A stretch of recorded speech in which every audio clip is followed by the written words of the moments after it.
6 Speciality Hoovers and how to unplug them. The Hoover, an instrument of cleaning and the instrument by which we endeavour to suck you back into our false reality, so we can exert our hold over you once again. Hoovers come at various stages of your dance with us, and also come in a variety of forms and guises, so that you may not even realise that a Hoover is taking place. Hoovers come in 2 categories, which are linked to when they take place, and the method adopted to Hoover. Some methods can apply to different times in the interaction with our kind. Others apply to just one time, often post-discard or post-escape. There are scores of different methods used in Hoovers, but here are 6 which may or may not be familiar to you, along with how you can endeavour to pull the plug on them and avoid being sucked in. It is worth pointing out, of course, that if your narcissist cannot find you and cannot contact you, the Hoover can never get started. But that state of affairs is not always possible. Number 1.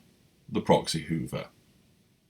This does not come from the narcissist, but from one of his supporters in his coterie or his lieutenants.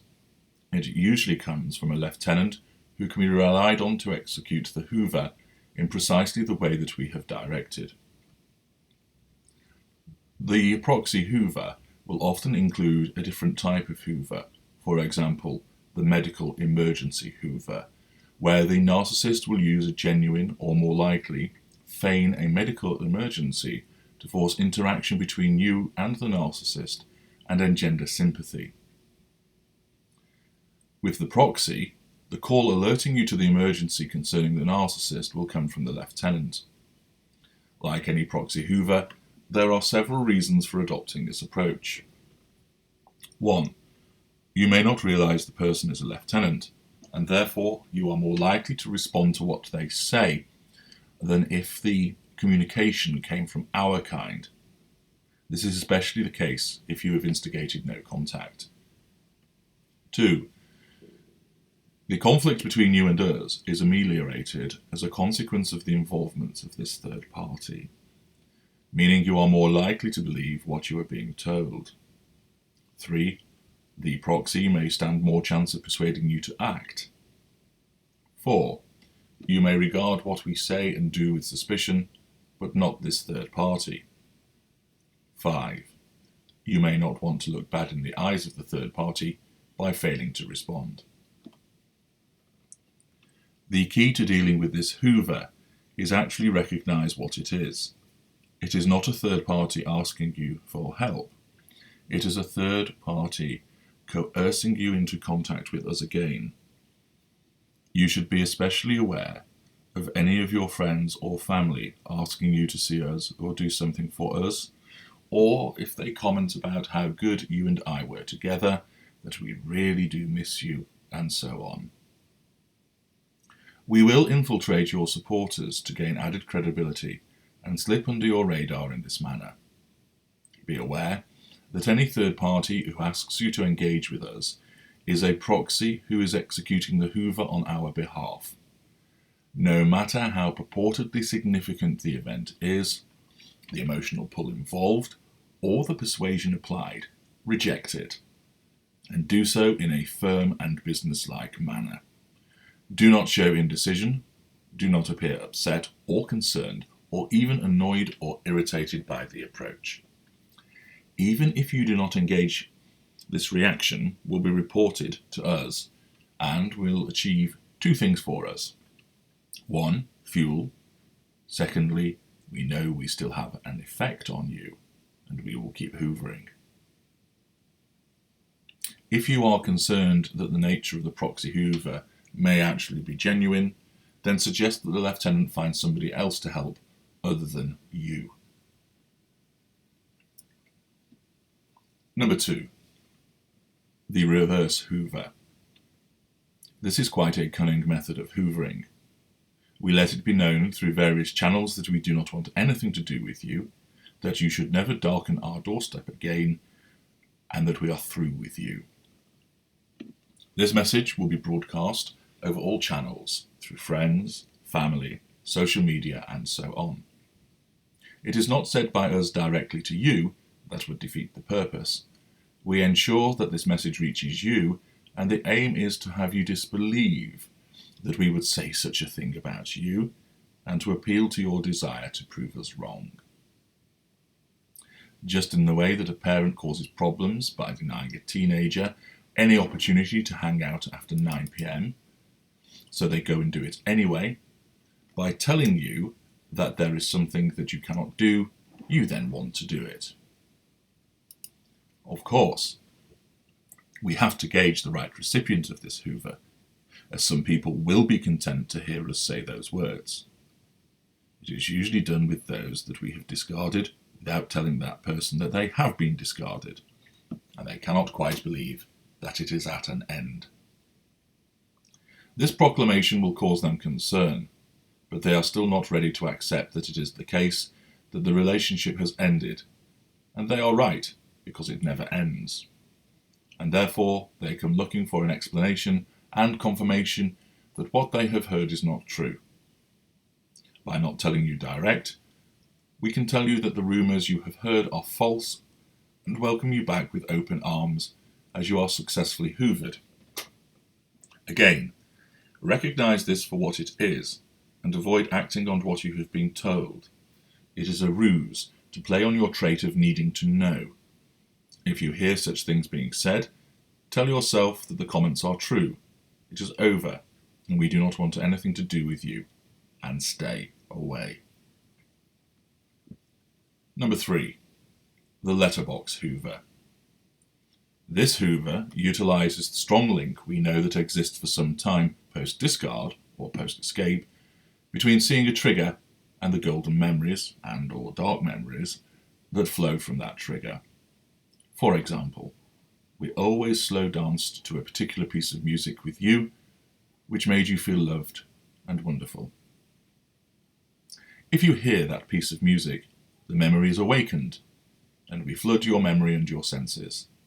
This is ever-presence. To avoid this happening, you need to take all steps not to play this piece of music again. Indulge yourself with new pieces of music instead, and if you hear it inadvertently, you must switch it off or move away from the source.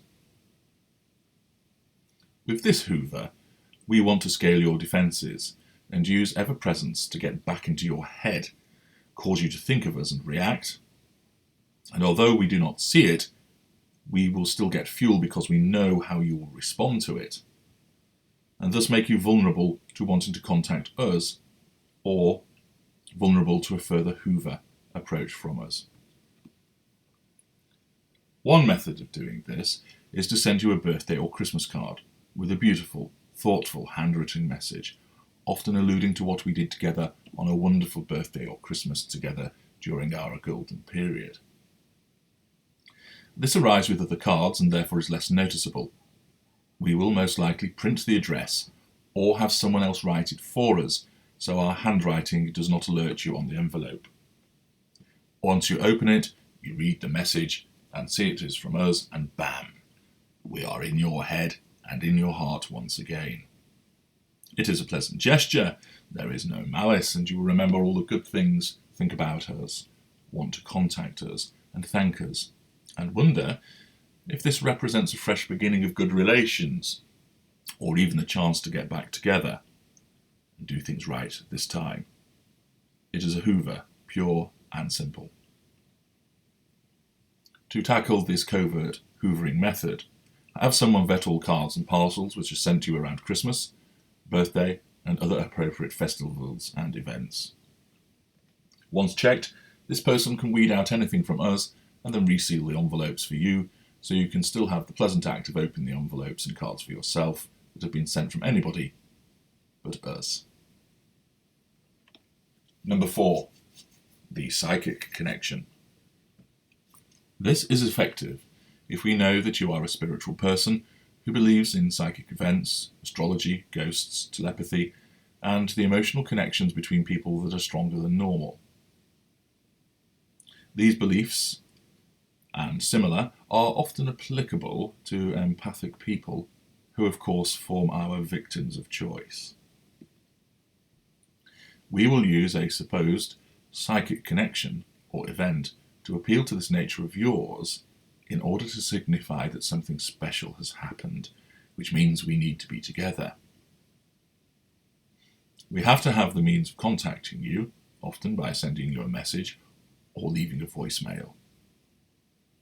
It is done in a dramatic fashion, as we have suddenly uncovered a mystical or portentous occurrence which is of deep-seated significance, which tells us that we are meant to be together. We should see each other straight away to discuss its implications, or that it has caused us to see the light, with it being conveyed in such a manner. Examples might include 1. Claiming to have dreamt about you in a strange and significant way. 2. We have seen a clairvoyant who spoke about you and I. 3. We saw your image when you were not there, as if you needed to tell us something. 4. A picture of you fell off the wall or fell over on our desk without explanation, and we knew this meant that you wanted to get in touch. 5. We have had a vision of something terrible happening to you, and we have to warn you to save you. 6. Your face appeared in the froth on our morning latte. 7. Your name was spelt in jam on the kitchen floor when we dropped our toast. From the possible to the ridiculous, we will exploit your belief in such things in order to establish contact again. Recognize any messages that allude to the above or similar things as what they actually are. They are a Hoover, and do not respond to them in any fashion, no matter how curious or compelling it may feel. Number 5. The silent Hoover. This comes in the form of a telephone call, but there is no message left, or nobody speaks when you answer. It is a blank text message or empty email. It is an invitation to use a particular app on your phone. The purpose of this is to get you to respond to find out why it was sent or done. Once you do so, we will either escalate the nature of the Hoover by turning on the charm or trying to draw sympathy, etc., through the application of a further Hoover.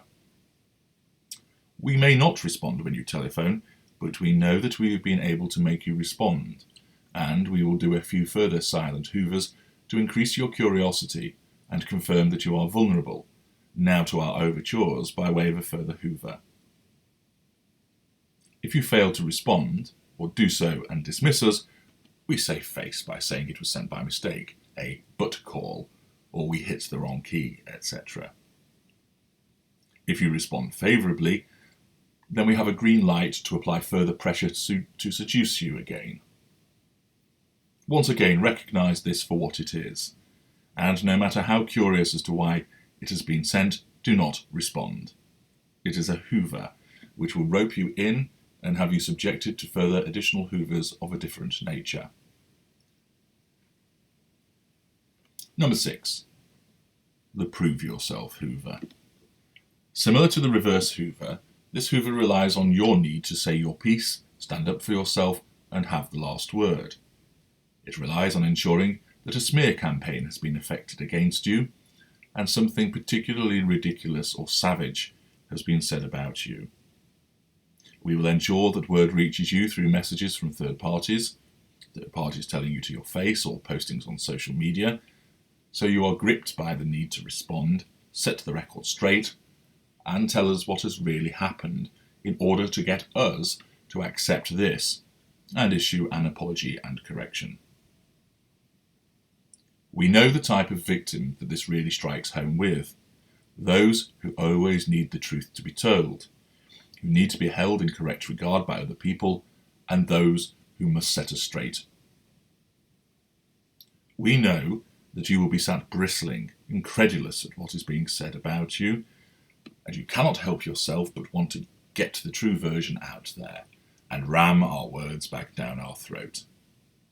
This Hoover relies on this and the fuel that flows as you come charging at us, ready to make us eat our words.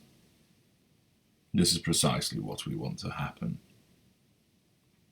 Again, recognize it is happening and do not respond. If you need to ensure that people know the truth, then tell them in an even-handed and level manner, and refer to evidence wherever possible rather than oral testimony and hearsay. Do not try and approach us. Do not try and persuade us. We are not interested in that. We are interested in your fuel and getting to interact with you again.